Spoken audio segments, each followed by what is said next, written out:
छत्तीसगढ़ महतारी की जय। पहले भी आए थे, अब भी आएंगे, बाद में भी आएंगे, क्योंकि छत्तीसगढ़ प्राणों से प्यारा है। और आज विशेषकर छत्तीसगढ़ की इस पवित्र धरती पर एक तो मैं किसानों से संवाद के लिए आया हूँ। दुर्ग जिले में किसानों के बीच खेतों में जाके वहाँ बड़ी प्रगतिशील खेती होती है। प्रगतिशील किसान संघ कई दिनों से मुझे आग्रह कर रहा था कि मैं आके उसको देखूं, तो उनके प्रयोगों को मैं देखूंगा, उनके साथ चर्चा भी करूंगा, किसानों से संवाद करूंगा और बाद में किसान मेले में भी भाग लेके, क्योंकि किसान मेला एक सरकार और किसानों के बीच संवाद का सेतु है, तो उसमें भी चर्चा करूंगा।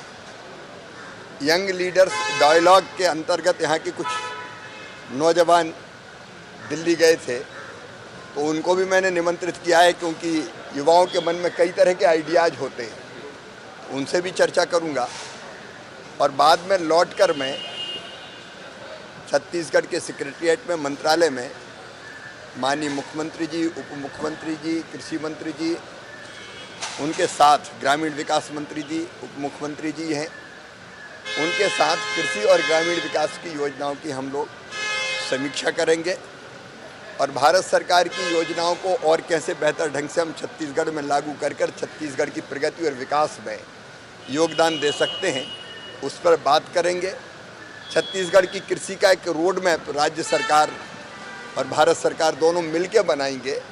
अभी भी यहाँ खेती में जो प्रगति हो रही है, मैं उसके लिए सरकार को बहुत बधाई देता हूँ। ग्रामीण विकास के क्षेत्र में अद्भुत काम छत्तीसगढ़ में हुआ है। 18 लाख आवास जो भूपेश बघेल जी की सरकार खा गई थी यहाँ की जनता के, वो 18 लाख आवास एक साथ छत्तीसगढ़ को पिछले 2 वर्षों में दिए हैं। उनमें तेजी से उनके निर्माण का काम चल रहा है। छत्तीसगढ़ की ग्रामीण सड़कें हो या छत्तीसगढ़ में ठीक से विकसित भारत जी राम जी योजना को लागू करके गांव को पूर्ण विकसित गांव, गरीबी मुक्त गांव, रोजगार युक्त गांव, स्वावलंबी गांव बनाना हो, इस पर भी हम लोग चर्चा करेंगे। आज का पूरा दिन समर्पित है छत्तीसगढ़ की जनता के लिए, यहाँ की खेती के लिए, यहाँ ग्रामीण विकास के लिए। बजट पेश होने वाला है सर, किस तरह से रहने वाला है बजट? किसानों के लिए, जो आम जनता उनके लिए किस तरह से रहने वाला है सर बजट? प्रधानमंत्री श्रीमान नरेंद्र मोदी जी के नेतृत्व में एक वैभवशाली, गौरवशाली, संपन्न, समृद्ध, शक्तिशाली, विकसित और आत्मनिर्भर भारत का निर्माण हो रहा है। ये बजट उसको और गति देगा।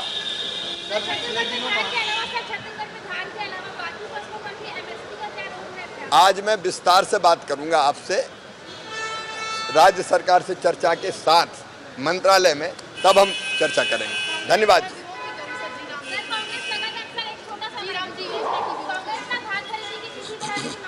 देखिए, कांग्रेस का काम तो केवल विरोध करना है।